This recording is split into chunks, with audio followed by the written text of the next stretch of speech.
like, oh, you can do stuff that they don't want you to do. You just have to be fucking straight up about it. You have to not be, like have a hidden agenda and not be trying to like, rip somebody off or fuck somebody over. Pranking, if you're a good prankster, you have to be able to take a prank, you're a sadist if you can't take a prank. That was John Law, former member of the Suicide Club. I'm Jeff, and this is Storied San Francisco. Every week on this podcast, you'll hear from artists, writers, teachers, and other San Franciscans, telling stories, sharing personal histories, and trying to put into words what makes this city so special. Welcome to episode 22, part 2. In part 1, John talked about his childhood of mischief and his journey to the Bay Area in the 70s. In this podcast, he talks about some of the things he's up to now, including urban exploration. He ends the podcast reflecting on what it's like to live, work, and play in San Francisco today. Here's John. I'm laying low and trying not to leave any tracks. Well, I'm doing a bunch of things. As I was mentioned earlier in private conversation, I'm 60 last year, and I've been doing, I guess they call underground stuff since I was 18. I was doing it before that, but not in a group. I would say at this point in time, I was mentioning earlier, I have at least 4 and possibly 5 generations of crews that I've gone around with.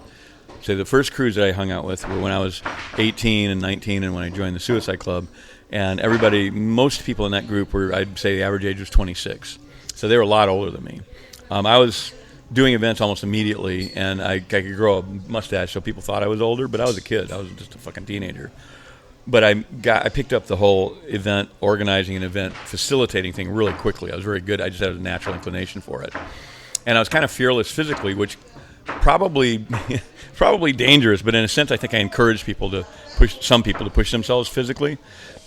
And we weren't like in a base jumping group, or we weren't like an extreme sport group, Or flash mob or anything like that. That came later. Right. But the people in the group were mostly pretty average, normal people, myself included, and there were some smart people and some funny people, but we weren't athletes, we weren't dancers, we weren't actors, we weren't thespians. None of us. There were a couple of artists, but it was really just kind of a normal sampling of like mid-20s people in San Francisco, students and people who are working and people working on their grad degrees or whatever, and so I hung out with them, and at this point in time now, most of those people are pushing 70 or older. Some of them are dying. Out of that original crew of people, I still know a bunch. There's some that have hung out in the area. A lot of them just kind of settled in, nothing against it. They settled in other jobs and their normal lives, and they maybe never did, they climbed the Golden Gate Bridge one time, and they did some crazy events a couple times, and then that was kind of it. And then they went on. They remember it fondly. Other people kept doing weird stuff. Other people moved into their careers or their artistic worlds out of the Suicide Club. And the Suicide Club had an incredible influence on people who were in it because it encouraged people to explore their ideas and fantasies. So there were several people who ended up in careers that were initially formulated by events that they were doing in the Suicide Club. One friend of mine who was an unemployed dishwasher who dropped out of college, and he was a nice guy, but he's kind of listless at the time, but he came to the Suicide Club events, and then he started really getting into abandoned buildings, and he started really loving abandoned, because we went into a lot of abandoned buildings. He started studying abandoned buildings, started reading about them, and he started going to the library and reading, started going to the California Historical Society and reading about them, ended up becoming a historian, okay, a real historian, Perfect. Like a noted historian. Another guy ended up becoming a serious nation-renowned investigator, and he had started doing like detective games in the Suicide Club, and then his love of that kind of grew, and he ended up getting a job for a detective agency. Awesome. And he's today still an investigator. Yeah. A woman who's a professional costumer who just did costumes for events, and she does costumes for the opera and for the Sisters of Perpetual Indulgence, and makes a living in the costume. So a lot of people found their careers through that group. The idea was that we weren't going to damage our environment. It's like if you're going into an abandoned area or a place you're not supposed to be, you're visiting. You don't go in and trash the place. You don't break the door down to get in. You figure out how to get in and then leave no trace in the place. That whole leave no trace philosophy at Burning Man came from the Suicide Club. we'd go into an abandoned building, throw a giant party, have a potluck dinner. We'd carry our fucking garbage out of an abandoned building. That's how retarded we were and how serious we were about the philosophy. It's conscientiousness. Oh yeah. Yeah. And so it was an important thing, and it really helped form my morality and ethics in the ensuing decades. And it's like, oh, you can do stuff that they don't want you to do. You just have to be fucking straight up about it. You have to not be, like have a hidden agenda and not be trying to rip somebody off or fuck somebody over. Pranking, if you're a good prankster, you have to be able to take a prank, you're a sadist if you can't take a prank, right. And the pranks shouldn't be too ugly either. They, a little pushy, but, nothing too terrible, right? Yep. So nowadays, so a lot of those folks I ran within are either they're done or retired, and there are a couple of them still doing interesting things. Don Heron still does the Dashiell Hammett walking tour 43 years later, and stuff like that. But then there's another crew, the next crew, or they're all like 5 to 10 years younger than me, or like my age, and then maybe 5 years younger. And then that crew's also, a lot of them have settled down now. And then there's another crew like early Cacophony and early Burning Man. There's another crew of people I ran with who are mostly like they'd be 10 to 15 years younger than me. And they're in their 40s and 50s now, late 40s, and a lot of them are starting to settle down now. And so I'm running around with the 20 to 35-year-olds mostly now. And I got way back into urbex. They call it urbex. We used to call it urban exploration. Okay. And the first time I ever heard the term urban exploration was from Gary Warren, and that was in 1977. I have no idea if he coined the term or not, but I had never heard it, seen it, or was aware of it anywhere else. We did not invent going into abandoned buildings. Fucking 5,000 years ago, people were sneaking into Grecian temples, like Sumerian temples, right? Sure. We didn't invent that. But with that said, we did as a group. I think we kind of formalized it in a way. I think we're one of the first groups in modern times to formalize that whole thing, and that was a new thing. So the crews I run around with now, and they're all underground. You don't hear about them. They don't advertise online. And they're doing urban exploration now is way more involved and way more extensive than it was in the 70s. Urban exploration is a worldwide phenomenon, and that's good and bad. Mm-hmm. Some really good things about it. I can go to almost any major city in the world, and I'll know somebody who knows somebody there who will show me their tunnels. Right. And if they come here, San Francisco's not a great town for urbex because there aren't a lot of tunnels. There's some good tunnels, but they're not compared to Istanbul or Paris or New York. We don't have Russia or fucking Moscow. Tunnels, everything. There's all kinds of stuff. San Francisco's got some cool stuff though. So I've entertained a lot of people from around the world here. Well, we were just speaking of we were trying to figure out where you were in the Maritime Museum. I was just over there the other night. I whatever. I'm not going to say why, but but I noticed what must have been an old rail tunnel. I kind of parked with friends. It's kind of like Van Ness and North Point, where the bus turn around the parking lot. Yeah, there's like tracks going into a rail tunnel. That tunnel, that's an old railway tunnel. Yeah. Yeah. Go right through the hill, right underneath Fort Mason. Yeah, I've been in it many times. Yeah. Yeah. I'm personally, I've never done any of the tunnel exploration, but I'm totally fucking fascinated by it. Because they're there. I think that's that thing we were talking about. It's there. Just it's a worldwide thing. Australia is a huge fucking place they call it. They're drainers. They call them drains. Actually, they call that in Europe too. But there's been a long history of underground exploring the drains in Australia, in the major cities in Australia, Europe. The catacombs in Paris I've been in many times, and I know a lot of Parisian explorers a lot, and they're super cool. And some of the stuff gets out every once in a while. Somebody breaks out and writes a book or does a book, or like the movie about the mole people. Well, that was a while ago. Yeah. Those are the old Conrail tunnels on the Upper West Side in New York, and I've been in those. I was down there when they had probably 300 people living down there, something like that, and a lot of painters were working. There were a lot of really, really great murals. A lot of painters. Julia Solis, who's started the group Dark Passage in New York City in '99. She's kind of one of the early people in this newer wave of urban exploration. And she was inspired by the Suicide Club, by all the people who've done urban exploring the Suicide Club. And she was in L.A. Cacophony in the early 90s when I met her. And then she moved to New York in the mid-late 90s. And we were very close friends. And she formed her own underground exploration group called Dark Passage. And they're really extreme, and she does not give a fuck about attention. She does it to do it. It's like, they do the most amazing stuff in the world. She'd be incredibly famous if she was promoting herself that way, but she does not care. She could have a show on Bravo.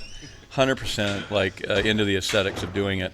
And she was an influence on Ninjalicious, who was the guy, if you study Urbex, he was a kid from Toronto who wrote a zine called Infiltration back in the 90s, starting kind of in the mid-90s.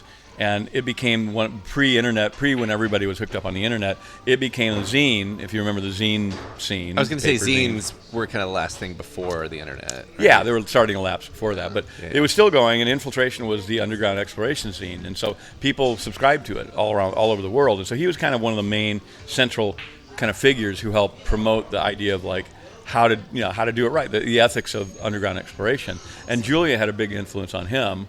And she had gotten some of her influence from the Suicide Club. So I think a lot of the leave no trace attitude that really good urban explorers have, they don't leave anything, they don't touch anything, they kind of like they weren't there. Mm-hmm. I think a lot of that comes from, at least partially a little bit from San Francisco and from our attitudes here. Gary Warren wrote a thing which he called the 12 Chaotic Principles. And he did that about 5 months into the Suicide Club.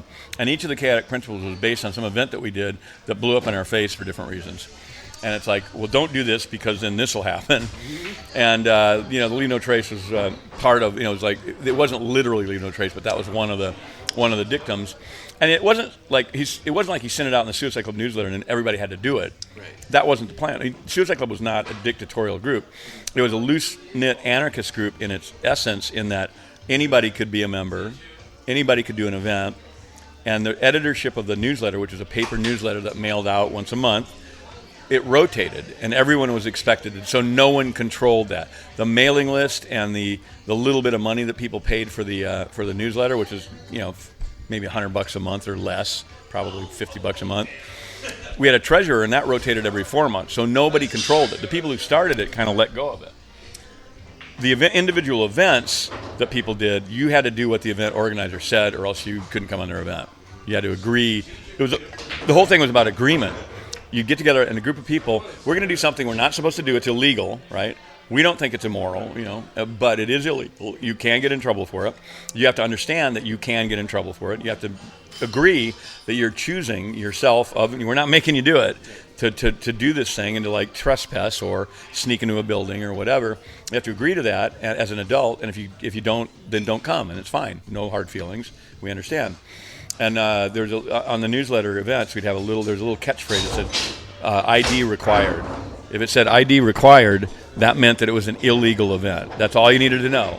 We knew better than to write, this is illegal, So the ID required, and it's like, okay. So some people didn't want to break the law, and they wouldn't come. Fair enough, they wouldn't come. Other people would think about what it was, and then they would choose to come. The idea was that people would have like adult agreements about what they were doing in order to do these incredibly non-sanctioned societal things, right? And so it was very deliberate.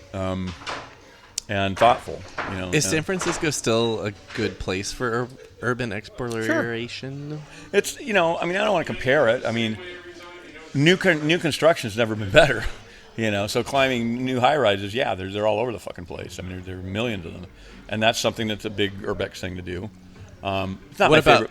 The old stuff, though? Like older stuff? A lot of it's been torn down. A lot of it's been totally repurposed. A lot of great buildings, or like the old Southern Railroad Pacific Employees Hospital.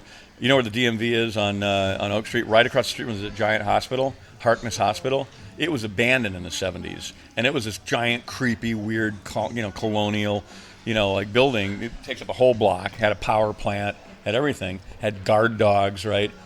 And that was our playground. We were sneaking in that thing all the time. We were doing games in there. We played Ring Alivio on the rooftops. We did games where we used the big metal trays in the mortuary.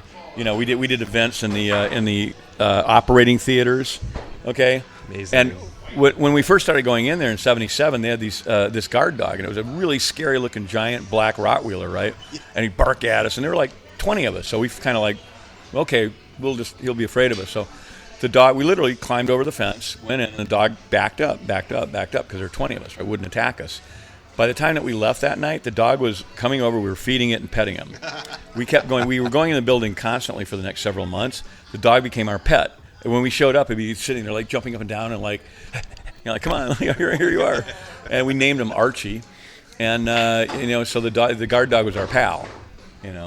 Stuff like that. We bring food, for the dog. And so. What was the point, or some point there? I was just asking, is San Francisco still good for urban exploration? Yeah, sure is. There are all these tunnels. I'm not going to say where they are.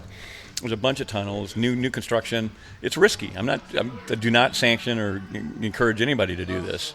Certainly if you don't know how to go about it. You're breaking the law. You sneak into a new construction site and they catch you, they're probably going to arrest you. It's not pleasant being arrested, especially if it's never happened to you. Okay, you don't want to do it. So you need to think hard about this shit. I'm not encouraging any of your listeners to do anything they shouldn't do. With that said, if you choose to do stuff like that, there are protocols for it and there are ways to do it where you're less likely to get hurt, where you're less likely to get caught, and if you are caught, you're less likely to be prosecuted. And those are all things you have to think about. None of this is like, oh boy, let's get drunk and climb an abandoned building. Don't do that. That's stupid. The Suicide Club, we didn't have rules about these things, but the general philosophy was on certain events, no drugs and alcohol at all. We're climbing the Golden Gate Bridge. If it was my event, it was in the write-up. No drugs and alcohol. Do not bring drugs and alcohol. Don't even bring them. If you have a joint, leave it at home. We made a guy get out of the car one time. We were going to climb the Bay Bridge. We're going to Yerba Buena Island to climb the cantilever span, the old cantilever span. And this guy, and he'd been in the Suicide Club for a while. He knew better. And I asked everybody, I said, look, if anybody has any fucking dope, let me know now. And he goes, well, I got a couple of joints. I'm like, throw them out the window. He's like, no. I'm not. Why would I throw away good pot? And I'm like, throw them out the fucking window. You read the write-up. It said don't bring any drugs or alcohol.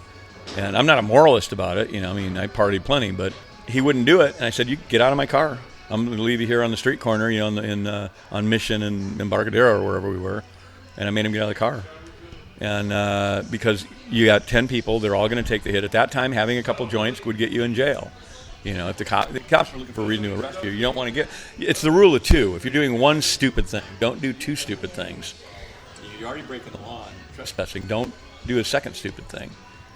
What is it? Lastly, what is it about San Francisco? Because you moved around a little bit. I've lived here. What is it that consistently? What is it that made you stay here? It's a beautiful city. I know everybody here. I have a young son who lives here, and he goes to school here. And Mom and I share custody. We get along great. We share custody, and I just went to his parent-teacher conference right before I met you guys. He's kicking ass. He plays basketball, and he plays piano. And, I would never leave him. I can't leave him. His mom's not going to move. And I have a lot of friends here. It's a beautiful city. There's a great underground scene here still. It's not the same as, and I don't live in the fucking past, okay? Let me get that straight. There's a lot of great stuff happening here. It's different. You have to have more money. The people who are doing stuff now are a little bit different. There's no working class, very few working class kids doing this stuff. They're mostly people working for on the internet somewhere. Not all, there's some, but not that many. There's still a whole class of people in Oakland that are working class kids who are, working, welders or whatever. And a lot of them are involved in Burning Man in some capacity or doing some, and that's all good. So there's still a great scene here, but it's too fucking expensive. It's beyond belief. And it makes it really hard for people to do stuff here. So the people who do stuff are, usually they either have a little bit more money or a lot more resolve to do it. But there's still shit going on. There's great underground exploration scene here. The kids have a little bit more money, which they travel. It's cheaper you can get a plane fare to Ireland or Iceland for $300 or whatever. People travel. Sure. A lot. I've traveled all over the world to do exploring. Are you still exploring? Oh yeah. Oh yeah, absolutely. Oh yeah. Yeah. I was just in a crazy. Well, I wasn't exploring literally, but I was in a giant medieval castle in Poland back in September, October, and in Paris in the catacombs. With friends there, and there are a lot of tunnels in Paris. There are tunnels for the subway. There are tunnels underneath the opera house. There are steam tunnels. There's and they all interconnect. And if you know how they interconnect, right? So and the Parisian cops are great. They literally have the labyrinth patrol, like the cops that kind of try to kick kids out of the catacombs. And if they catch you, they fine you $20 or whatever and kick you out. They're like, get the fuck out of here. Yeah. They don't arrest you or brace you or beat you up or SWAT you or anything like they would do here, So, but yeah, there's more of a cosmopolitan thing going on. But it is kids with more money. And there's nothing wrong with it. They're super, super cool. But the people don't this is a whole nother conversation for 5 hours. The whole class situation that's happening in this country and in the Western world right now is mortifying, and it's changing things dramatically, and really changing things dramatically. I don't know how else to put it. I mean, I come from a working class attitude background. My dad was a college professor, but he was straight working class. My mom's dad was a butcher, and I came from that attitude. My grandfather was a wobbly, union organizer in the 20s. And so I was raised with that attitude, like working people should get a fair shake. And, the internet kids don't see the bus driver. They don't see the waitress. They don't see them. They're just like they don't exist. They don't get it. Mm-hmm. Not all of them, okay? Of course. But a lot of them. And that's really effed up. That's not good. You must be encouraged, though, that there's some of those younger people that are exploring. Oh, yeah. Yeah, they are. And they're usually much more hands-on, realistic people than people who are just stuck in their fucking iPhone and they're building their app or whatever they're doing. And there's nothing wrong with that. I like the internet, okay, but it's like people get caught in these fucking imaginary worlds and they don't see, and they end up moving to San Francisco, moving to an incredibly beautiful Victorian place, make enough money working for Google that they can remodel, strip out the entire Victorian interior, put in these horrifying, monstrous fucking faux Bauhaus, stripped interiors, and then paint the thing gray. That was John Law. Watch out for a bonus episode with John coming out over this weekend. And join us next week when we'll hear from tattoo artist Stephanie Smith. Music for the podcast is by Otis McDonald. Film photography is by Michelle Kilbetter. You can follow us on Facebook, Twitter, and Instagram to stay up to date on everything we do. Find the more than 70 episode's on our website, storiedsf.com, and wherever you listen to podcasts. If that happens to be Apple Podcasts and you have a minute to spare, please rate and review the show for us. Send comments or suggestions to storiedsf@gmail.com. Thanks for listening.